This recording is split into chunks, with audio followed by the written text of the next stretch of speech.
Alright, good evening ladies and gentlemen. Welcome to the achievement overview for Torchlight, the Xbox Live Arcade game. Torchlight, if you didn't know, is based off of, well, it's not based off, it's a port of a PC game that came out, I think, in 2010. This version came out in 2011.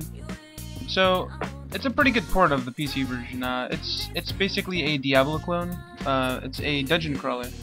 So, it's like this over-the-top, kind of static world where you basically just run through floors and floors of dungeons, clearing out like dozens and dozens of on-screen enemies while they constantly are dropping loot and better gear, and you're constantly leveling up and distributing skill points and getting new skill trees, and it's a pretty hardcore RPG. The game itself though isn't as hardcore as Diablo, but that's just a little brief introduction to Torchlight. So let's get started.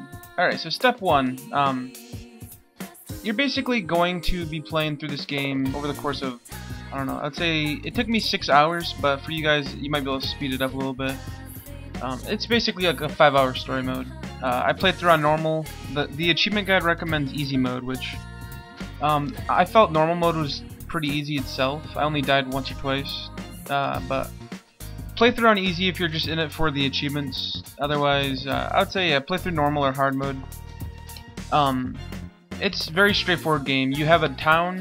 From the town you have access to the dungeon, and you also have quests and vendors you can sell to and buy new items. But basically your goal is to get down to, I think, floor 30 something? 30 or 40 something. Once you get down there, you'll fight the final boss. All the achievements along the way are pretty straightforward. Like not 10 of them, but like at least 8 of them are killing like story bosses.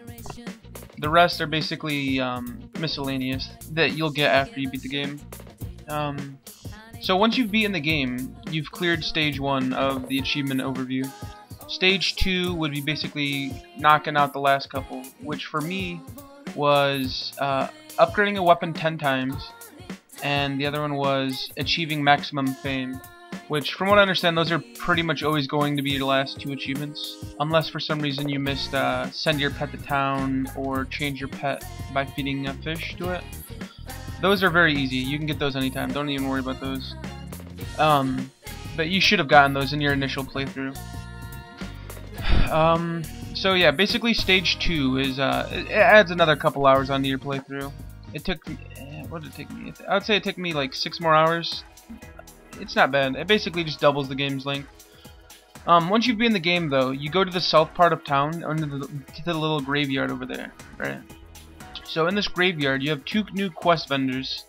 Both quest vendors will give you an infinite quest chain line where you go into the new section of the dungeon, which from what I understand is actually infinitely long. There's no end to it.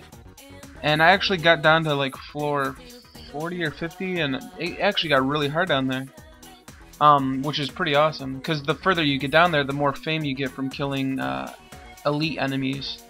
So basically, your goal at this point is to get, I think it's like 700,000 fame. You have to get to level 33 for your fame, which if you go into your stat screens it'll tell you. But you're trying to get to level 33 fame.